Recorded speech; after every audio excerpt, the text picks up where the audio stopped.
Olá, galera, tudo bem? Bora lá para nossa leitura, né? Mais um dia aqui na presença do Senhor. Vamos orar e entregar esse momento e já começar a nossa leitura.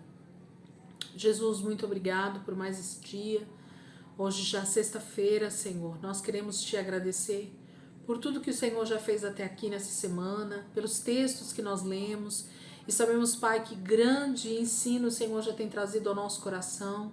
Nós temos guardado, Senhor, sementes eternas no nosso coração, sementes, Senhor, que vão frutificar no momento certo, nos fazendo lembrar de cada texto bíblico, nos fazendo entender e compreender, Senhor, a Bíblia como um todo, a palavra de Deus como um todo, Senhor, porque o Senhor conta uma história de redenção, o Senhor conta uma história de restauração de toda a terra e da humanidade, Pai.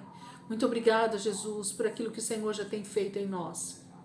Muito obrigado, Espírito Santo, pela maneira como o Senhor tem conduzido, Pai, as nossas vidas. Muito obrigado, Senhor. Eu te louvo e te agradeço, Pai, em nome de Jesus. Amém. Vamos lá, gente. Então, hoje, sexta-feira, 19 de maio, semana 21, dia 5. Nós vamos ler mais alguns salmos que tem a ver com os textos que a gente tem lido dentro do contexto da vida de Davi, né, com Absalão e com tudo que tem acontecido nesses últimos textos que a gente leu de 2 Samuel. Primeiro salmo é o 26, Salmo 26. Vamos lá. Salmo 26, é um salmo de Davi. Diz assim: Senhor, declara-me inocente porque tenho andado nos seus caminhos e de todo o meu coração tenho confiado no Senhor, sem nunca duvidar. Faça um exame completo da minha vida e prove-me, ó Senhor. Examine cuidadosamente os meus desejos e os meus pensamentos. Fiz da sua verdade e do seu amor constante o caminho para alcançar o meu ideal. Não ando em companhia de gente fingida e mentirosa. Tenho ódio daqueles que se ajuntam para fazer o mal e não me assento com os perversos. Sou inocente e lavo as minhas mãos. Posso adorar no seu altar com a consciência limpa, cantando hinos de louvor para anunciar a todos as suas grandes maravilhas. Senhor, eu amo a sua casa, o lugar onde se manifesta a sua presença gloriosa. Não me castigue juntamente com os pecadores. Não me condene com os homens violentos. Quem tem as mãos sujas de sangue e praticam o suborno. Mas eu tenho vivido com integridade de coração. Livre-me e tenha compaixão de mim. Louvarei o Senhor diante do meu povo, porque ele firmou os meus passos e não me deixou cair. Agora, Salmo 40. Davi está realmente exaltando o Senhor em alguns momentos, em outros momentos está pedindo a provisão de Deus, de cuidado, de segurança, para todas essas circunstâncias que estão acontecendo na sua vida nesse momento. Salmo de número 40, diz assim: Esperarei com confiança pela ajuda do Senhor. Ele se inclinou para mim e ouviu meu pedido de socorro. Ele me tirou do fundo de um poço de desespero e medo, de um atoleiro de lama. Ele me fez andar sobre uma rocha e firmou os meus passos. Colocou uma nova canção em minha boca, um hino de louvor ao nosso Deus. Muita gente verá o que ele fez por mim e passará a respeitar o Senhor e confiar nele. Há muitas bênçãos para aquele que confia no Senhor e que não depende de homens orgulhosos, nem se apega aos mentirosos. Senhor, meu Senhor, são muitas as maravilhas que tem feito para nós. Os seus planos são perfeitos. Ninguém pode ser comparado ao Senhor. Gostaria de anunciar ao mundo as suas grandes obras, mas elas são numerosas demais. O que o Senhor deseja do seu povo não são sacrifícios e ofertas. O Senhor não deseja sacrifícios e ofertas, mas ouvidos prontos a obedecer a sua voz. Por isso eu disse: aqui estou, conforme está escrito no livro. Minha maior alegria é fazer a sua vontade, ó meu Deus. A sua lei está gravada no meu coração. Anuncio a todo o povo as boas notícias de justiça. Não fico calado, e o Senhor sabe disso muito bem. Não guardo só para mim essas boas notícias. Anuncio em alto e bom som a sua fidelidade e a sua salvação. Não escondo do povo a sua graça e a sua verdade. Senhor, não me deixe sem a sua misericórdia. Permita que eu seja protegido pelo seu amor e pela sua verdade, porque os problemas que enfrento são grandes demais. Minhas culpas me alcançaram e já não consigo enxergar. São muitas, mais que os fios de cabelo da minha cabeça. Por isso estou muito desanimado. Por favor, Senhor, vem libertar-me. Depressa, Senhor, socorra-me. Cubra de vergonha e desonra todos os inimigos que tentam acabar comigo. Faça seus planos falharem, porque eles se alegram com o meu sofrimento. Que fiquem chocados com a sua própria desgraça, aqueles que zombam de mim. Mas alegrem-se e fiquem contentes no Senhor todos aqueles que o buscam, aqueles que amam o Senhor, que possam sempre dizer: grande é o Senhor. Quanto a mim, sou pobre e necessitado, porém o Senhor se importa comigo e cuida de mim. O Senhor é o meu apoio e o meu Salvador. Venha salvar-me, venha depressa, ó meu Deus. Então, Davi está pedindo, por auxílio, por esse socorro que só pode vir no Senhor, do Senhor na vida dele, E como eu disse para vocês desde o início, quando a gente começou a ler esses textos de Salmo, eu hoje em dia comparo muito os Salmos de Davi com orações do próprio Cristo, do próprio Senhor Jesus a respeito das tribulações, das perseguições, das aflições que ele sofreu como homem nessa terra, Então a gente percebe Davi orando, Davi clamando ao Pai, a Deus, mas eu vejo o próprio Cristo também clamando ao Pai por socorro, contra os seus inimigos, contra as astutas ciladas do diabo a respeito da morte, a respeito da perseguição que o próprio Cristo recebeu dos seus irmãos, naquela época em que ele viveu aqui. Vejo muito esse paralelo da vida de Jesus com a vida de Davi nos salmos que a gente lê. Salmos de número 58 agora. 58. Diz assim: onde está a verdadeira justiça, senhores juízes? Autoridades, vocês estão sendo honestos quando julgam os homens? Não, de maneira alguma. Em vez disso, vocês tramam a injustiça e enchem a terra de violência. Os perversos, desde o nascimento, se afastam de Deus. Desde o berço, vocês vêm seguindo o caminho errado, o caminho da mentira.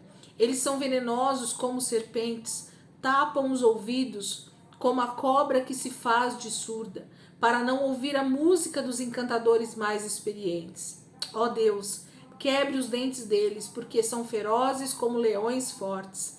Que eles desapareçam como água que cai na areia do deserto. Quando me empunharem o arco, que as suas flechas murchem como a erva que é pisada. Que eles sejam como a lesma que se desmancha no lodo, como quem nasce morto e nunca vê o sol. Deus, na sua ira, os levará vivos numa tempestade. Sumirão mais depressa do que o tempo que o fogo leva para esquentar uma panela. Os justos ficarão felizes quando o castigo de Deus cair sobre os maus. Eles andarão em segurança quando lavarem os pés no sangue dos ímpios. Então se comentará: de fato, ser justo e obedecer a Deus traz uma grande recompensa, porque há um Deus que julga a terra. Gente, quando a gente lê um salmo como esse, a gente tem a tendência de achar que nós estamos falando de inimigos carnais, de inimigos pessoais, de pessoas que às vezes não gostam muito de nós, e parece que a gente está se alegrando com a morte dessas pessoas, com os ímpios morrendo, mas a ira de Deus, ela vai sim vir sobre a terra, porque a maldade do ser humano, porque a decisão do livre-arbítrio de cada um decidiu por não estar com o Senhor. Nós precisamos entender que a nossa luta, ela não é nesse momento até a volta de Jesus contra os seres humanos. E sim, nós precisamos pregar a salvação para todo aquilo que ainda não conhece o Senhor. Mas quando Jesus vier, a ira dele, aí sim, será contra toda a impiedade, contra todo o pecado, contra todo aquele que foi inimigo de Deus durante toda a sua vida. E aí sim o Senhor, que é o justo juiz, julgará justos e injustos, ímpios de santos. Então a gente precisa entender que esse julgamento, ele vai vir de um Deus que é justo, de um Deus que conhece os corações, de um Deus que conhece os pensamentos, de um Deus que conhece toda a humanidade. Amém? Salmo 61 agora. Salmo 61. Ouça, meu Deus, ouça o meu clamor, escute a minha oração. Mesmo estando tão longe, nos confins da terra, pedirei a sua ajuda, com o meu coração abatido e fraco.